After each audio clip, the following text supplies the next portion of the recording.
American pilot accidentally discovered how to beat the Zero 18,000 feet above the Solomon Islands. August 1943. Lieutenant Richard Bong's P-38. Lightning shuddered as cannon rounds tore through his left engine. He was alone, his wingman already spiraling into the Pacific. The Japanese Zero behind him matched every defensive maneuver with casual efficiency. Bong had tried everything: barrel rolls, split S's, scissors, every tactic in the manual. The Zero pilot countered each one. Now, less than 200 yards behind him, the enemy had guns lined up for the killing shot. Bong's instrument panel screamed warnings: oil pressure dropping, temperature climbing, the left propeller windmilling uselessly in the slipstream. In perhaps 10 more seconds he would join his wingmen in the ocean. But what happened in those final moments would accidentally reveal the Zero's fatal flaw and change aerial combat across the entire Pacific theater. Richard Bong wasn't just any pilot facing death that August morning. At 23 years old, he was already one of America's top fighter aces with 21 confirmed kills. He'd survived dozens of dogfights, mastered the P-38's twin-engine complexity, and developed instincts that kept him alive when other pilots died. None of it mattered now. The Zero behind him was flown by someone equally skilled, equally experienced, and flying a superior aircraft in every measurable way. That superiority had haunted American fighter pilots since Pearl Harbor. The Mitsubishi A6M Zero dominated Pacific skies through a combination of performance characteristics that American engineers thought impossible. It could outturn any Allied fighter. Its climb rate exceeded everything the U.S. had deployed. At low speeds, in traditional turning dogfights, the Zero was simply unbeatable. American pilots had learned this through brutal experience. In the first year of the Pacific War, U.S. fighter squadrons suffered catastrophic losses. Wildcats, P-40s, even the newer P-38s, all fell to Zeros in shocking numbers. The kill ratios were devastating. For every Zero shot down, America lost 3 or 4 fighters. Squadron commanders tried every tactical approach. They implemented new formations, adjusted combat doctrine, emphasized teamwork over individual combat. Nothing worked. The Zero's advantages were too fundamental. Its lightweight construction gave it a power-to-weight ratio that American fighters couldn't match. Where a Wildcat weighed 7,000 pounds, a Zero weighed barely 5,000. That 2,000-pound difference translated to tighter turns, faster climbs, better acceleration at low speeds. In a traditional dogfight, the swirling, turning, climbing engagement that defined air combat since World War I, the Zero won every time. American pilots knew they were flying coffins. Every mission briefing included the same grim advice: avoid turning fights, use your diving speed, don't get suckered into a slow-speed engagement. But combat doesn't follow briefing room theory. When enemy fighters attacked, pilots fought with the tactics they knew. They turned, they climbed, they tried to outmaneuver, and they died. Bong had seen it happen. Good pilots, experienced men who'd survived multiple tours, would get drawn into a turning fight and never come out. The Zero would simply turn inside them, get on their tail, and that was it. 20mm cannon rounds would shred the American fighter. Most pilots didn't have time to bail out. Now Bong was living that nightmare. The Zero pilot behind him was patient, professional, letting Bong exhaust his options. Every maneuver Bong attempted, the Zero countered with minimal effort. The enemy fighter stayed locked in his 6 o'clock position, that killing zone directly behind where Bong's twin tails blocked his rear guns from bearing. His left engine was dying. The damaged propeller created drag that pulled him into a slight left turn. The Zero pilot recognized this immediately and adjusted, maintaining perfect firing position. Bong could feel the inevitable closing in. The instrument panel told the story in failing needles and warning lights. Oil pressure on the left engine had dropped to nearly nothing. Without oil, the engine would seize within minutes, maybe seconds. The temperature gauge was redlined, metal components grinding against each other as lubrication vanished. Flying on one engine, the P-38 became sluggish, vulnerable. The asymmetric thrust from the right engine made it want to yaw left constantly. Bong fought the controls, using rudder to keep the nose straight, but the Zero pilot saw the weakness. The enemy was setting up for the final burst. Bong could almost feel the enemy pilot's finger tightening on the trigger. This was it. In his peripheral vision, he saw ocean below. Miles of empty Pacific. No rescue, no support. His wingman was already gone, probably dead on impact. The nearest friendly aircraft were 20 miles away, too far to help. The Zero would kill him, then return to base with another American fighter added to the pilot's score. Standard outcome, expected result. Just another statistic in the mounting losses that were bleeding American fighter strength across the theater. Then the left engine seized. Not gradually, not with warning, it just locked solid. The propeller stopped spinning instantly, frozen in place. The sudden loss of what little power remained sent the P-38 into a violent yaw. Bong reacted on pure instinct, not tactical thinking. He shoved the control yoke forward. Hard. The P-38's nose dropped toward the ocean, 18,000 feet below. This wasn't a standard dive maneuver, wasn't a controlled descent. This was Bong surrendering to gravity, letting his crippled fighter fall like a stone. The airspeed indicator unwound rapidly. 250 mph, 300, 350. The P-38's heavy airframe accelerated fast. Wind screamed past the canopy. The aircraft shook with increasing violence as speed built toward levels that would normally tear control surfaces off. Behind him, the Zero pilot saw the P-38 diving and made the obvious tactical decision. He pushed his own stick forward and followed. The Zero dropped into the dive, maintaining pursuit. Its lighter weight meant it should accelerate even faster than the heavier American fighter. Basic physics. The Zero pilot probably expected to close the distance quickly, line up the killing shot, and end this. But at 380 Mach, something unexpected happened. The Zero's wings began to flutter. Not vibration from turbulence, structural oscillation. The lightweight construction that made the Zero so agile at 200 mph became a fatal weakness at 400. The wings weren't built to handle the airloads of high-speed flight. At low speeds, the thin aluminum and minimal internal bracing were advantages. At high speeds, they became death traps. The Zero pilot felt it immediately. Control surfaces going soft, responses becoming mushy. He tried to pull out of the dive, but the wings were flexing too much. The ailerons that should have rolled him upright barely responded. Worse, the airframe was beginning to come apart. Rivets popped. Metal panels tore loose. The Zero was disintegrating around him. He had seconds to decide. Keep diving and die, or pull back now and maybe survive. He pulled back hard on the stick. The Zero's nose came up, but the airframe had already taken too much stress. One wing buckled. Not catastrophically, not a clean break, but enough.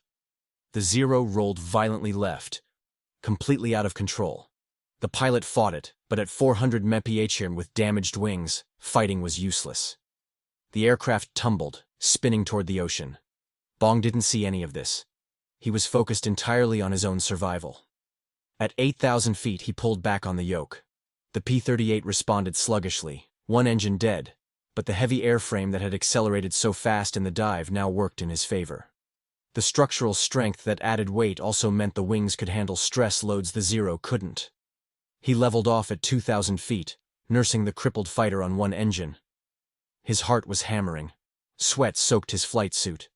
He scanned the sky behind him, expecting to see the Zero lining up for another attack. Empty sky. The Zero was gone. Bong circled slowly, searching. Then he saw it, a column of white splash on the ocean surface several miles back. The Zero had gone in. Not shot down by gunfire, not damaged by combat. It had simply come apart during the dive. Bong stared at that splash for several seconds, his tactical brain trying to process what had just happened. He dived as a last desperate act. The Zero had followed, but only one of them had pulled out. The difference wasn't pilot skill or tactics. It was engineering. The P-38's heavy, rugged construction had saved him. The Zero's lightweight design had killed its pilot. Bong limped back to base on one engine, the left propeller still frozen in place. He landed heavy, the damaged fighter barely responding. Ground crews swarmed the aircraft immediately, shocked at the damage. When the intelligence officers debriefed him, Bong explained what had happened: the desperate dive, the Zero following, the enemy aircraft apparently breaking up. The intelligence officer asked him to describe it again, and again. Then they brought in engineering specialists, who wanted every detail. What Bong had discovered by accident was the Zero's critical design flaw. Its legendary maneuverability came from radical weight reduction. Mitsubishi engineers had sacrificed everything for agility: armor, self-sealing fuel tanks, structural reinforcement. The result was an aircraft that could outturn anything at low speeds, but couldn't survive high-speed flight. The wings simply weren't strong enough. At speeds above 350 mph, the Zero's control surfaces became ineffective. The wings would flex so much that ailerons couldn't bite air properly. Worse, prolonged high-speed flight could cause catastrophic structural failure. The same lightweight construction that made it deadly in turning fights made it fragile in vertical maneuvers. American intelligence had actually captured an intact Zero earlier in 1942 when one crash-landed in the Aleutians. Engineers had tested it extensively, mapped its performance characteristics, identified its strengths. But nobody had pushed it to its structural limits. Nobody had tried to see what would break. Now Bong's accidental discovery gave them the critical piece of missing data. The Zero had an absolute ceiling on its dive performance. Push past 350 mph, and the aircraft became uncontrollable. This information spread through American fighter squadrons like wildfire. Intelligence officers visited every fighter group in the Pacific, briefing pilots on the new tactic. Forget traditional dogfighting. Don't try to turn with a Zero. Instead, use the one advantage American fighters had: structural strength and diving speed. Attack from above. Build speed in the dive. Hit the target fast. If the Zero tries to follow, he'll either have to pull out early or risk structural failure. If he tries to turn away, he's giving up position, and you can break off safely. They called it boom and zoom. Dive on the enemy, attack at high speed, zoom back to altitude. Never slow down. Never get suckered into a turning fight. Use American engineering advantages: heavy construction, powerful engines, high diving speeds. The tactic required discipline. Pilots had to resist the instinct to chase damaged enemies or turn to engage additional targets. One pass. Hit fast. Get out. Return to altitude and set up another attack. It went against every dogfighting instinct pilots had learned, but the results were immediate and dramatic. Within months, American kill ratios improved drastically. Squadrons that had suffered terrible losses suddenly started racking up victories. The P-38, P-47, and F-6F Hellcat, all heavy, rugged aircraft, became Zero killers when flown with boom and zoom tactics. Pilots stopped trying to outturn the Zero and started using physics against it. A P-38 diving at 400 mph could deliver a devastating gun run, then climb back to safety before the Zero could respond effectively. Japanese pilots found themselves facing an opponent they couldn't catch and couldn't outdive. The tactic was codified into official doctrine. Training programs stateside started teaching boom and zoom before pilots ever deployed to the Pacific. Film footage from gun cameras showing successful attacks became mandatory viewing. Fighter groups developed variations. The Thatch Weave used the tactic cooperatively, with pairs of fighters covering each other's diving attacks. By mid-1944, American fighters had achieved air superiority across the Pacific. The Zero, once invincible, became just another target. Pilot quality mattered less than aircraft performance limitations. Even experienced Japanese aces couldn't overcome the fundamental weakness Bong had accidentally discovered. Statistical analysis told the story clearly. In 1942, American fighters achieved roughly 1.5 kills for every loss. By late 1943, after boom and zoom became standard, that ratio jumped to 5-1. By 1944, it was approaching 10-1. The Zero hadn't changed. American fighters hadn't dramatically improved. But American tactics had evolved to exploit a weakness nobody had recognized before Bong's desperate dive revealed it. Richard Bong went on to become America's top ace with 40 confirmed victories. Every single one came from boom and zoom attacks. He never again tried to turn fight a Zero. His legacy wasn't just his personal score. It was the tactical revolution he'd sparked through pure accident. He'd been trying to survive, not innovate. He'd dived because he had no other option, not because he'd calculated the Zero's structural limits. But his desperate act revealed the truth. The Zero's greatest strength was inseparable from its fatal weakness. the engineering trade-offs that gave the Zero its legendary agility also made it fragile. Mitsubishi designers had chosen correctly for 1940s air combat doctrine, which emphasized turning dogfights at medium speeds. But they'd created an aircraft that couldn't adapt when tactics evolved.